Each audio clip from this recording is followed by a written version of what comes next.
Welcome to Nanak classes. दोस्तों, Nanak classes के YouTube channel पे आपका स्वागत है। आज है 4 जनवरी और 4 जनवरी 2025 के जितने भी most important Rajasthan current affairs के क्वेश्चन बनते हैं, आज हम उनका डिस्कस करेंगे। पूरा वीडियो ध्यान से देखना और लास्ट में मैं आपसे क्वेश्चन पूछूंगा जिनके जवाब आपको कमेंट बॉक्स में देने हैं। आज हम पढ़ेंगे राजस्थान में संचालित ऑपरेशन साइबर शील्ड, रावत बाटा परमाणु संयंत्र की 7वीं व 8वीं इकाई का संचालन और राजस्थान में देव ऋण योजना की शुरुआत। और साथ में पढ़ेंगे राजस्थान दिल्ली सूजत सार संग्रह। डेली इस समय आपको ये क्लास मिलती है, संडे के दिन वीकली और फिर मंथली क्लास मिल जाती है। मंथली आपको MCQ भी मिलती है, क्वेश्चन आंसर, और एक आपको वन लाइनर भी मिलती है। और आज आपको नानक क्लासेस शिव सर पर पूरे एक महीने की मैंने पूरा दिसंबर पढ़ाया, उसकी पूरा क्वेश्चन प्लस उसका फैक्ट, जैसे मैं यहाँ पे डेली करंट करवाता हूँ वैसे आपको प्राप्त हो जाएगी। तो करें आज की क्लास। सभी प्यारे साथियों को प्यार भरा नमस्कार। और टेस्ट सीरीज है वो 99 रुपये में, और जो वीडियो कोर्स है वो मात्र 999 रुपये में आपको उपलब्ध हो रहे हैं। आप इसका फायदा उठाएं। College lecturer, first grade, second grade, REET, इसके अलावा LSA, PTI, लाइब्रेरियन, इन सब के वीडियो कोर्स उपलब्ध है। और टेस्ट सीरीज तो सारी उपलब्ध है ही, तो इनका फायदा उठा लें। कल 5 जनवरी तक ये ऑफर आपके लिए रहेगा। अब करें स्टार्ट आज की क्लास। सबसे पहले कल के क्वेश्चनों के साथ। कल हमने पढ़ा राजस्थान के किस खिलाड़ी को अर्जुन पुरस्कार 2024 देने की घोषणा हुई है, तो वो है मोना अग्रवाल। गणतंत्र दिवस 2025 में राजस्थान की झांकी की थीम क्या रखी गई है? सोनो राजस्थान। राजस्थान के वर्तमान लोकायुक्त जिन्होंने राज्यपाल को 36वां प्रतिवेदन प्रस्तुत किया है, Pratap Krishna Lohra. UNCCD COP 16 led summit का आयोजन कब और कहां किया गया, जिसमें बीकानेर के पर्यावरणविद प्रोफेसर श्याम सुंदर जानी को प्रतिनिधि के रूप में आमंत्रित किया। रियाद 2024। और बच्चों के कल्याण और उनके अधिकारियों की जागरूकता बढ़ाने हेतु उड़ान कार्यक्रम किसके द्वारा आयोजित किया गया? राजस्थान राज्य विधिक सेवा प्राधिकरण रालसा के द्वारा। और फिर पढ़ा हमने वित्त मंत्री दिया कुमारी ने 5वें और 6ठे वेतनमान में महंगाई भत्ता क्रमशः कितने प्रतिशत बढ़ाने की मंजूरी दी है? 12% और 7%। ये आपको कल टेस्ट मिल गया और इसकी क्विज आपको Telegram Nanak classes Shiv sir पर मिल चुकी है। Nanak classes Shiv sir Telegram join कर लो ताकि लिंक PDF मिलती रहे, और ये टेस्ट सीरीज ज्वाइन कर लो, इसमें आपको टेस्ट मिलता रहे। अब करें स्टार्ट आज की क्लास। पहला प्रश्न, राजस्थान में जनवरी 2025 में संचालित ऑपरेशन साइबर शील्ड का मुख्य उद्देश्य क्या है?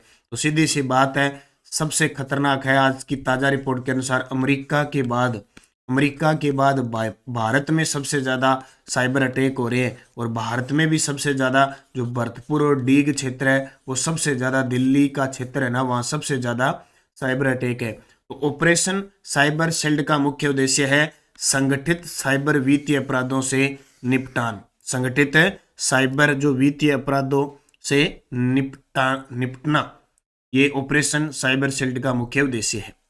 तो operation cyber shield Rajasthan police द्वारा संगठित साइबर वित्तीय अपराधों से निपटने के लिए विशेष अभियान चलाया है। यह अभियान 31 जनवरी 2025 तक चलेगा। उद्देश्य साइबर अपराधों पर अंकुश लगाना, साइबर प्रकरणों का निस्तारण करना, नागरिकों को साइबर सुरक्षा और जागरूकता बताना। निर्देशन महानिदेशक पुलिस, राजस्थान पुलिस के महानिदेशक है उत्कल रंजन साहू के निर्देशन में, और इसका संचालन कर रहे हैं साइबर क्राइम शाखा महानिदेशक हेमंत प्रियदर्शी। इससे पहले भरतपुर के अंदर एक ऑपरेशन चलाया रहा है एंटीवायरस, साइबर अपराध के खिलाफ एंटीवायरस साइबर ठगों के खिलाफ चलाया जा रहा है। तो याद रखना, ऑपरेशन साइबर शील्ड, लगातार ऑपरेशन अभियान चलाए जा रहे हैं, लगातार आपको दी जा रही है, और इसको जरूर याद रखना। और जल्द ही 6 से 7 दिसंबर को मैं आपको देता हूँ नानक क्लासेज की राजस्थान करंट अफेयर्स की वस्तुनिष्ठ वार्षिकांक 2024-25, 7 से 8 जनवरी 2025 को आपको बाजार में मिल जाएगी। इसमें 1 जनवरी 2024 से 1 जनवरी 2025 का डाटा उपलब्ध है। तो ऑब्जेक्टिव होगी, पूरी तरह से वस्तुनिष्ठ होगी, सिर्फ अभ्यास के लिए आपके लिए उपलब्ध रहेगी। राजकीय स्कूलों में अंग्रेजी माध्यम में किए गए रूपांतरण की समीक्षा करने के लिए संगठित समिति के अध्यक्ष और संयोजक बनाए गए हैं। ये लो जी, एक और कमेटी गठित। इससे पहले 41 जिले और 7 संभाग किए थे। उसके लिए जो संयोजक कमेटी थी उसके अध्यक्ष मदन दिलावर थे और उसमें सदस्य थे।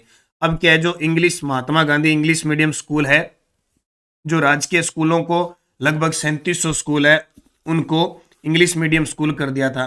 अब उसकी समीक्षा करने के लिए कैबिनेट कमेटी गठित की गई है।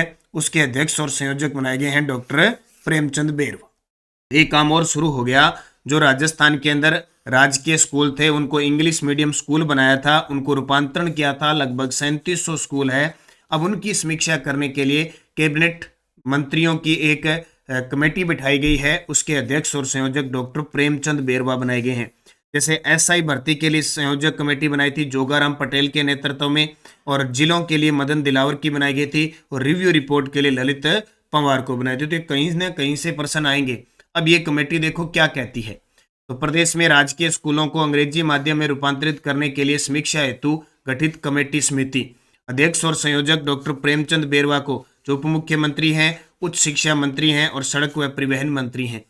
गजेंद्र सिंह खींवसर को सदस्य, जो चिकित्सा मंत्री है। मदन दिलावर जो सदस्य पंचायती राज व शिक्षा मंत्री हैं, और सुमित गुदारा सदस्य जो खाद्य व नागरिक आपूर्ति मंत्री है। यानी 3 सदस्य बनाए हैं और एक संयोजक अध्यक्ष बनाया है डॉक्टर प्रेमचंद बेरवा। अब देखो ये क्या रिपोर्ट देते हैं, क्या वापस राजकीय स्कूल होंगे या क्या रिपोर्ट होगी। रावतभाटा परमाणु बिजली घर संयंत्र की 7वीं व 8वीं इकाई के संचालन के बाद कुल उत्पादन क्षमता कितनी हो जाएगी। जी बिल्कुल 2025 के अंदर ये इकाइयां शुरू होगी। तो इकाइयां जैसे शुरू हो जाएगी तो इनकी टोटल उत्पादन क्षमता हो जाएगी 2656 मेगावाट। 2656 मेगावाट। तो देखो पूरी डिटेल। रावतभाटा परमाणु बिजली संयंत्र चित्तौड़गढ़ में। सीधा सिंपल सा प्रश्न आता है कि राजस्थान में परमाणु बिजली संयंत्र कहाँ पे है। रावतभाटा, और रावतभाटा चित्तौड़गढ़ में। 1973 में कनाडा के सहयोग से यह स्थापित किया गया था। एक बात याद रखना, ठीक है। ये देश का दूसरा है, राजस्थान का एकमात्र है। देश का पहला कौन है? तारापुर, महाराष्ट्र। 2025 में रावतभाटा परमाणु बिजली घर 50 वर्ष स्थापना के रूप में सिल्वर जुबली बना रहा है। परमाणु उत्पादन 7वीं इकाई 700 मेगावाट की होगी। प्रारंभिक वैसे मंजूरी प्राप्त हो चुकी है, मैंने आपको करवाया था, लेकिन उत्पादन शुरू नहीं हुआ। और 8वीं इकाई साल के अंत तक शुरू हो जाएगी। तो जैसे ये दोनों इकाई शुरू हो जाएगी तो 7वीं और 8वीं इकाई की 700 मेगावाट की है, तो 1400 मेगावाट इनका उत्पादन हो जाएगा। और पहले से 5 इकाइयां स्टार्ट है 1080 मेगावाट। तो ये और इसके अलावा छठी इकाई के रूप में पन बिजली घर की 4 यूनिट इकाई चल रही है 43 मेगावाट की। तो इस प्रकार 2025 में 7वीं और 8वीं इकाई अगर शुरू होती है तो टोटल क्षमता हो जाती है 2656 मेगावाट। और अपने जो तापीय विद्युत ग्रह हैं जैसे सूरतगढ़ है, सूरतगढ़ की 2820 मेगावाट है, इसके आसपास पहुंच जाएगा परमाणु। और दूसरा राजस्थान का परमाणु बिजली संयंत्र है वो बांसवाड़ा के अंदर बन रहा है, जो भारत का सबसे बड़ा परमाणु बिजली घर होगा। रावतभाटा देश का सबसे बड़ा पावर बैंक भी बन जाएगा। तो वो महिम परमाणु प्रोजेक्ट के नाम से बांसवाड़ा में बन रहा है। तो कुंडलकुलम भारत के परमाणु संयंत्र है, तमिलनाडु के बाद वो दूसरा सबसे बड़ा हो जाएगा। तो अभी फिलहाल की स्थिति में 6 इकाइयां चल रही है रावतभाटा की, और 7वीं और 8वीं 2025 में शुरू होने के पूरे चांस है। रावतभाटा परमाणु बिजली घर कनाडा के सहयोग से चित्तौड़गढ़ में 1973 में स्थापित हुआ था। 2024 में स्थापना के 50 साल पूरे हो रहे। देव ऋण योजना के तहत निम्नलिखित में से कौन सा विवरण सही है? देव ऋण योजना नाम सुना है, पित्तर ऋण सुना है आपने, पित्तर ऋण। अब देव ऋण भी ध्यान रखना। तो योजना का उद्देश्य है केवल 500 पशुपालक परिवारों को लाभान्वित करना। इस योजना में ऋण राशि 2 लाख और ब्याज दर 5% है। ऋण 50 से अधिक पशु रखने वाले पशुपालकों को दिया जाएगा। राज्य पशुपालन मंत्री ने इस योजना का लोगो का विमोचन 10 अक्टूबर 2024 को किया। तो आपको सही बताना है तो इसका एक ही है, ऋण उसी को मिलेगा जो 50 से अधिक पशु रखने वाले पशुपालकों को दिया जाएगा। ठीक है, अब ढंग से देख लो। देव ऋण योजना, ऋण राशि है पशुपालकों को 1,60,000 रुपए का ऋण उपलब्ध करवाया जाएगा और वार्षिक ब्याज दर है 4%। पात्र कौन होंगे? योजना का लाभ उन पशुपालकों को मिलेगा जिनके पास 50 या अधिक पशु हैं। लक्ष्य, योजना के तहत 3011 परिवारों को लाभान्वित करने का लक्ष्य है। लोगों का विमोचन, योजना के लोगों का विमोचन राज्य पशुपालन मंत्री जोराराम कुमावत द्वारा 17 अक्टूबर 2024 को किया गया। उद्देश्य पशुपालकों की आर्थिक सहायता और पशुपालन को बढ़ावा देना। तो ये आपको याद रखना है, कौन सी योजना? देव ऋण योजना। कितनी सहायता राशि? 1,60,000 रुपये ऋण, वार्षिक 4%, और उसको मिलेगा जो 50 या अधिक पशु रखते हैं। पात्र वो होंगे और इसका विमोचन पशुपालन मंत्री जोराराम। इससे पहले भी देखो, ऊंटनी के दूध को सर्स ब्रांड के नाम से हेल्पलाइन नंबर पशुपालन के 1962, मंगला पशु बीमा योजना, गोपाल क्रेडिट कार्ड योजना, ये लगातार पशुओं के लिए, और जो 250 करोड़ का कोष बनाया है पशुपालन कोष, ये सारे के सारे पशुपालन से संबंधित पर्सन है, इनको याद रखना। हाल ही में किस राजस्थानी चित्रकार को रूस की Saint Petersburg State University of Industrial Technologies and Design ने सम्मानित किया है? क्या बात है, राजस्थान के चित्रकार जिन्हें रूस की Saint Petersburg State University of Industrial Technologies and Design ने सम्मानित किया है, इनका नाम है महेश गुर्जर, और ये टोंक जिले के हैं। तो राजस्थान के टोंक के चित्रकार महेश गुर्जर को रूस की Saint Petersburg State University of Industrial Technologies and Design ने सम्मानित किया। विषय राजस्थान की फड़ कला और लोक देवताओं पर व्याख्यान। तो पूछ ले, महेश गुर्जर का संबंध है, फड़ चित्रकार है, फड़ कलाकार है। आयोजन अंतर्राष्ट्रीय सम्मेलन डिजाइन और कलात्मक रचनात्मकता। भारत से एकमात्र प्रतिनिधि गए थे महेश गुर्जर। महेश गुर्जर ने भगवान देवनारायण जी की, क्योंकि देवनारायण जी गुर्जर समाज के विष्णु के अवतार हैं, वीर तेजा जी और रामदेव जी जैसे लोक देवताओं पर चर्चा की वहां पे।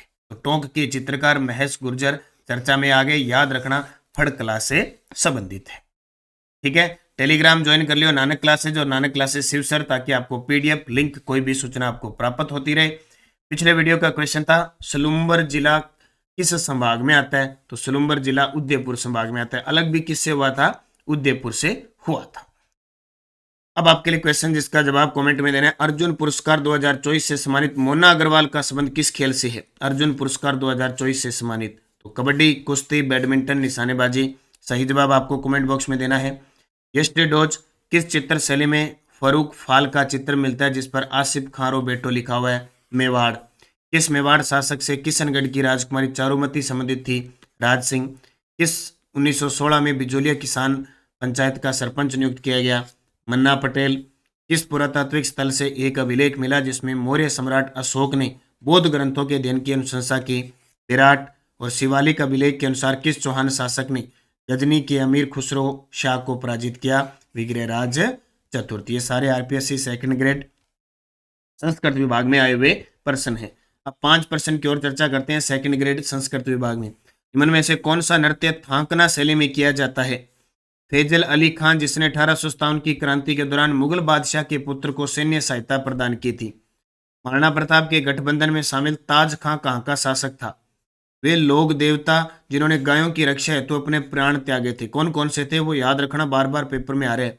और राजस्थान को सुनील टप्पा निम्न में से किसकी अनुशंसा पर मिला था? पांचों के जवाब सारे विद्यार्थी कमेंट में देंगे, और बार बार रिपीट होके प्रश्न आ रहे हैं, कभी प्रश्न का उत्तर बन रहा है, कभी उत्तर का प्रश्न बन रहा है, तो इन पर विशेष ध्यान आपको देना है। इसलिए मैं 5 प्रश्न लेके आता हूँ, और लास्ट 4 से 5 मिनट अपने जो लगाते हैं ना, वो इसी के लिए लगाते हैं ताकि जीके का प्रश्न कैसे आ रहा है, करंट का तो है ही है, जीके का प्रश्न पेपर में कैसे पूछा जा रहा है उसको पढ़ना है। जैसे अब एकीकरण को तो बहुत अच्छे तरीके से पढ़ना है, भी हर एक एग्जाम में एकीकरण का टॉपिक पूछा ही पूछा जा रहा है। और अब महाराणा प्रताप के प्रश्न का, ताज खां का प्रश्न है, ये नया आ गया, तो कुछ एक नई चीजें भी हमें देखने को मिलती है। बस याद रखना, एक मेरी बात गांठ बांध लेना कि 100 में से हमेशा 5 प्रश्न अपवाद आते हैं, उनके पीछे न भागकर 95 के पीछे भागना है अगर नौकरी लगना है तो। अगर इन 5 के पीछे पोथे पढ़ने लगे तो भाई 95 रह जाएंगे। अब कोई कह दे कि सर मैं एक प्रश्न यहाँ आ गया तो ये ग्रंथ ले आऊं क्या? अब पृथ्वीराज चौहान का कोई प्रश्न आ गया तो आप चंद्र बरदाई का पृथ्वीराज रासो ला के थोड़ी पढ़ दोगे। तो इन 5 को अपवाद को छोड़कर आप 95 के पीछे भागें अगर आपको नौकरी लगना है तो, बाकी आपकी मर्जी। निरंतर अध्ययन करें, मेहनत करें, वीडियो को लाइक और शेयर कर दें। नानक क्लासेज ऐप में टेस्ट सीरीज, वीडियो कोर्स सब कुछ चल रहा है। बस 5 जनवरी तक ऑफर है, इस ऑफर का फायदा उठा के अच्छे तरीके से मेहनत करें। धन्यवाद। जय हिंद, जय भारत, जय राजस्थान।